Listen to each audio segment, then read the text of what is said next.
Hello students, आप सबका स्वागत है अपना यूट्यूब चैनल स्टार क्लासेस में।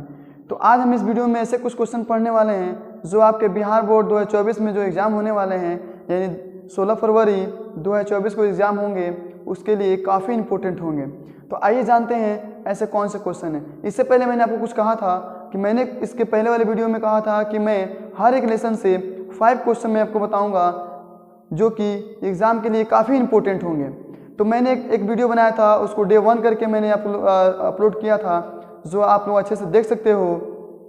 उसको समझने के बाद कुछ और भी इंपॉर्टेंट क्वेश्चन मुझे दिखा जो मुझे लगा कि आपको बताना ज़रूरी है, तो मैं आप लोग को वही क्वेश्चन लेकर आया हूँ। तो आइए जानते हैं ऐसे कौन से प्रश्न हैं। क्वेश्चन है क्या कि सिद्ध करें कि √2 एक अपरिमेय संख्या है। हमें क्या सिद्ध करना है कि √2 एक है वो अपरिमेय संख्या है। तो कैसे सिद्ध करेंगे, आइए ध्यान दे दिए।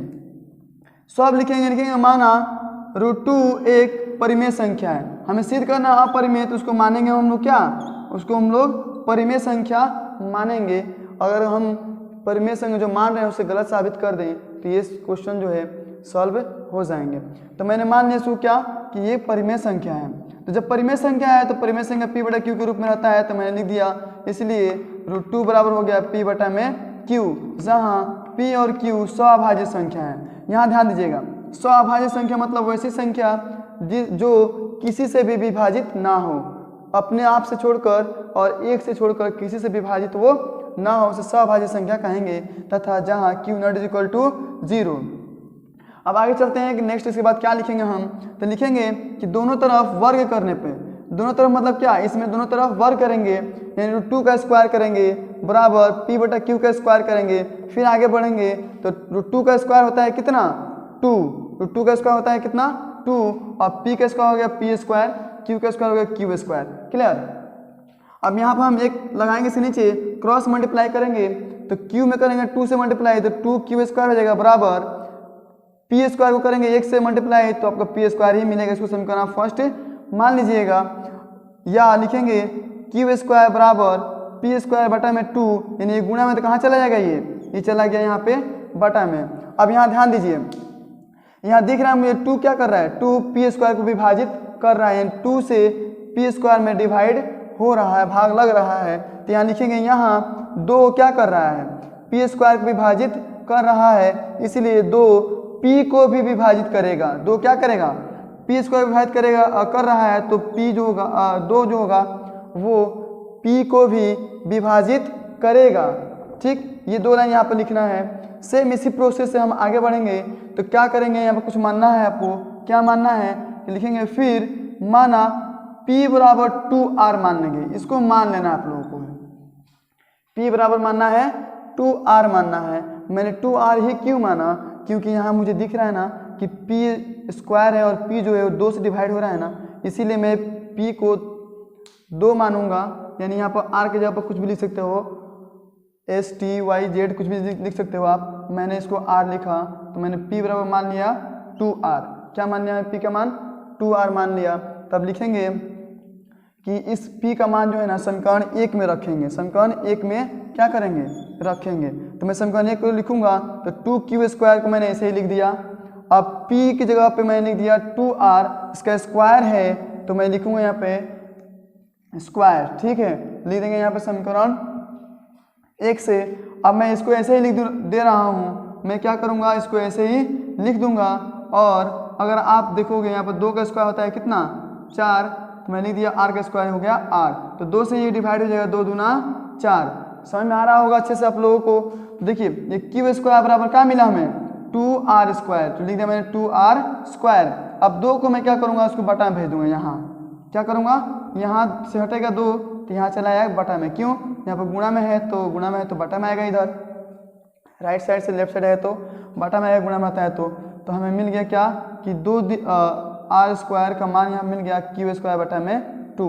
तो यहाँ हमें क्या दिख रहा है, यहाँ दिख रहा है कि 2 जो है ना वो q स्क्वायर को विभाजित कर रहा है। तो वही यहाँ पे लिखेंगे जैसे यहाँ लिखे थे, सेम प्रोसेस यहाँ लिखेंगे दोनों लाइन। क्या कि यहाँ 2 q स्क्वायर को विभाजित कर रहा है, इसलिए 2 q को भी विभाजित करेगा। देखो ये लाइन आपको अच्छे से अगर याद हो जाएगा, ये वाला लाइन, ये तो ये लाइन भी सेम क्या है, सेम ये लाइन वही लाइन मैं यहाँ पर लिख रहा हूँ, वहाँ P था, यहाँ पर Q है। ठीक है, अब देखिए थोड़ा भाषा लिखना पड़ेगा इस क्वेश्चन के लिए। तो क्या करेंगे हम इसके बाद, यहाँ P और Q में कम से कम एक उभयनिष्ठ गुणनखंड 2 है। क्या है? एक उभयनिष्ठ गुणनखंड जो है वो 2 है। यह हमें गलत कल्पना के कारण प्राप्त हुआ है। ये भाषा हम लिखेंगे। क्यों? जान रहे थे कि P और Q क्या है? स्वभाज्य संख्या है। हमने कहा था कि इस स्वभाज्य संख्या यानी इसमें किसी से भी कोई भाग नहीं लगेगा। यहाँ दिख रहे हैं कि दोनों कट रहा है, P भी 2 से डिवाइड हो रहा है और Q भी है वो भी 2 से डिवाइड हो रहा है। तो यह हमारे गलत कल्पना के कारण प्राप्त हुआ है। इसलिए यह हमारे कथन का विरोधाभास है कि P और Q स्वभाज्य संख्या है। यह हमारे कथन है क्या कर रहा है? विरोधाभास कर रहा है, विरोध कर रहा है कि P और Q आपने माना था स्वभाज्य संख्या, यहाँ 2 से डिवाइड हो रहा है, यानी P और Q स्वभाज्य संख्या नहीं है, ये कह रहा है, विरोध कर रहा है। इसलिए हमारा यह मानना गलत होगा कि √2 एक परिमेय संख्या है, अतः लिखेंगे √2 एक अपरिमेय संख्या है। आपका हो गया ये प्रूव्ड। देखिए ये भाषा थोड़ा लिखना पड़ रहा है, ये जो है वो सेम यहाँ पर है, ये याद करो तब ये ऑटोमेटिक आपको याद हो जाएगी। और ये 3-4 लाइन है, इसको आपको याद कर लेना है। एक बार याद कर लोगे, याद क्या आप प्रैक्टिस करो 2-4 बार तो ऐसे ही याद हो जाएगा। ये बार बार लिखते लिखते भाषा देख कर आप डरिएगा नहीं, क्योंकि भाषा लिखना ही पड़ेगा। ठीक, और एक बार मैं बताना चाहता हूँ आप लोगों को कि मैंने यहाँ सिद्ध किया क्या? √2 मैंने सिद्ध किया, √2 को मैंने सिद्ध किया। अगर एग्जाम में आपको देगा कि √3 को सिद्ध करिए तो सेम प्रोसेस यही होगा, कुछ भी चेंज आपको नहीं करना है। जहाँ जहाँ 2 है वहाँ वहाँ, अगर 3 सिद्ध करना कहे तो जहाँ जहाँ 2 है वहाँ पर हम 3 को रखेंगे। अगर √5 को सिद्ध करने को कहे तो जहाँ जहाँ √5 है वहाँ, जहाँ जहाँ 2 है वहाँ पर क्या रखेंगे? हम √5 को लिखेंगे। आसानी से क्वेश्चन सॉल्व होते जाएंगे। अगर √7 का है सिद्ध करने को तो सेम प्रोसेस यही रहेगा, चेंज एक होगा कि जहाँ पर √2 लिखे हैं वहाँ पर √3 लिखेंगे, जहाँ पर √2 लिखे हैं वहाँ पर √5 लिखेंगे, जहाँ पर √2 लिखे हैं वहाँ पर √7 लिखेंगे। और सेम जहाँ जहाँ 2 है वहाँ पर बढ़ते जाएगा, बढ़ते सेम यही प्रोसेस आएगा। आसानी से आप सॉल्व कर लोगे। एक सीखो, कितना भी क्वेश्चन पूछे, इस टाइप का क्वेश्चन पूछे, आसानी से आप इसको सॉल्व कर लोगे, सिद्ध कर लोगे। मुझे उम्मीद है कि आप लोगों को ये क्वेश्चन अच्छे से समझ में आया होगा। अगर कहीं कोई दिक्कत परेशानी हो रही हो तो आप इसको दोबारा देखिए और समझने की कोशिश कीजिए कि कहाँ पर आपको प्रॉब्लम हो रही है। तो आइए चलते हैं हम नेक्स्ट क्वेश्चन की तरफ, जानते हैं ऐसे कौन से क्वेश्चन हैं जो एग्ज़ाम में आने वाले हैं लेसन फर्स्ट से। तो लेसन फर्स्ट से मैं बस और एक ही क्वेश्चन बताऊंगा और उसके बाद लेसन 1 खत्म होंगे, लेसन 2 में हम लोग एंटर करेंगे। आइए हम जानते हैं नेक्स्ट क्वेश्चन कौन से हैं जो लेसन 1 से हैं और आपके लिए काफ़ी इंपॉर्टेंट है, यानी आप लोग एग्ज़ाम के लिए काफ़ी इंपॉर्टेंट क्वेश्चन है। तो क्वेश्चन है कि सिद्ध करें कि 3 + 2√5 एक अपरिमेय संख्या है। क्या हमें सिद्ध करना है? कि 3 + √5 एक अपरिमेय संख्या, ये हमें सिद्ध करना है। तो क्या करेंगे सिद्ध करते समय? सबसे पहले मानना है आप लोगों को कि माना कि 3 + 2√5 एक परिमेय संख्या। क्या मानिएगा? इसको परिमेय संख्या मानिएगा। अब चूंकि ये परिमेय संख्या है इसलिए 3 + 2√5 बराबर होंगे P/Q, जहाँ P और Q एक सभाज्य पूर्णांक संख्या है तथा Q0 = 0। अब इसको एक बार मैं नीचे लिखूंगा और जैसे था वैसे मैं लिख दिया इसको। अब मैं क्या करूँगा यहाँ पे कि 3+ में इक्वेशन का रूल होता है कि लेफ्ट साइड से अगर कोई भी नंबर राइट साइड में भेजते हैं तो चिन्ह उसका चेंज होता है। प्लस में है 3, ये हो गया माइनस में। अब मैं इसको ऐसे ही लिख दिया, 2√5 को ऐसे में लिखा यहाँ पे और इसको लिख कर ये प्लस इधर गया था माइनस। अब इसको मैं फिर से ऐसे ही लिख दिया मैंने और इसको बटा का घटाव बनाएंगे। कैसे? ये P को मैं ऐसे लिख दूंगा और इसको मल्टीप्लाई करो, इसको लिखो। आप लोग सीखे होंगे कि भिन्न का बटा का घटाव कैसे बनाई जाती है। तो 3 को ऐसे लिखते हैं, 2 से मल्टीप्लाई करते हैं 8 और बाई 2 लिखते हैं। तो सेम इसी प्रोसेस से मैंने इसको कर दिया कि P को ऐसे लिख दिया, Q को इसको मल्टीप्लाई किया और Q को फिर से मैंने लिख दिया। अब क्या करेंगे यहाँ पे, ये 2 जो है वो गुणा में तो कहाँ जाएगा? ये चल जाएगा ये बटा में। इसको मैं समीकरण 1 मानूंगा। ठीक है, अब यहाँ दिख रहा है क्या मुझे कि ये तो आपका P - 3Q/2Q एक परिमेय संख्या है। क्या है ये? ये परिमेय संख्या है। जब लेकिन यहाँ आप लिखिएगा, लेकिन आप ये भी जानते हैं कि √5 एक अपरिमेय संख्या है, तो मैं लिखूंगा कि यहाँ p-3q/2q एक परिमेय संख्या है, लेकिन √5 एक अपरिमेय संख्या है। इसलिए समीकरण लिखेंगे यहाँ पे, इसलिए समीकरण 1 से अपरिमेय संख्या बराबर परिमेय संख्या, यानी यहाँ देखिए समीकरण 1 से अपरिमेय संख्या बराबर परिमेय संख्या जो कि संभव नहीं है।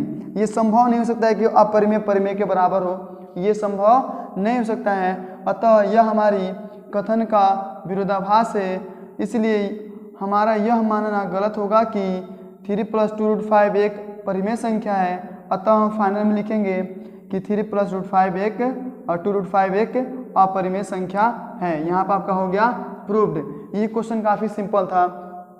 ऐसे ही क्वेश्चन अगर एग्जाम में पूछे तो जैसे मान लें मैं चेंज कर देती यहाँ पे कि 2 + 2 √5 या नहीं सॉरी 2 + 3 √5 या कुछ और दे दे, 7 + 7 5 √2 कुछ भी दे ऐसे क्वेश्चन, तो आप सेम इसी प्रोसेस से बनाइएगा, आसानी से आप सॉल्व कर लीजिएगा। ठीक है, उम्मीद है आप सबको ये क्वेश्चन समझ में आया होगा। अगर आप लोगों को ये वीडियो पसंद आई हो तो आप लाइक करें, शेयर करें, कमेंट करें और मेरे चैनल को ज़रूर सब्सक्राइब करें ताकि मैं कोई भी वीडियो डालूं तो आपको नोटिफिकेशन मिले। इसके लिए बेल आइकन भी आपको दबाना काफ़ी ज़रूरी है। तो आइए ऐसे ही क्वेश्चन लेकर हम लोग मिलते हैं नेक्स्ट वीडियो में, और हम पढ़ेंगे लेसन 1 से जितने क्वेश्चन था मैंने आपको बताया। अब हम लोग पढ़ेंगे लेसन 2 का क्वेश्चन जो कल से आपको मिलेगी। तो आप लोगों से मैं आप लोगों को सजेशन दूंगा कि जो भी क्वेश्चन मैंने लेसन 1 से बताया है आप अच्छे से उस क्वेश्चन को समझ लो, सीख लो। अगर कोई भी दिक्कत परेशानी समस्या हो तो आप कमेंट में बताओ मुझे कि कहाँ पर दिक्कत हो रही हो। अगर कोई नहीं दिक्कत हो रही हो तो मैं आपको समस्याओं का समाधान ढूंढने की कोशिश करूँगा, और इससे अधिक क्वेश्चन लेसन 1 से नहीं आ सकता है। आएगा तो आप सब बना लीजिएगा, मुझे पूरी उम्मीद है।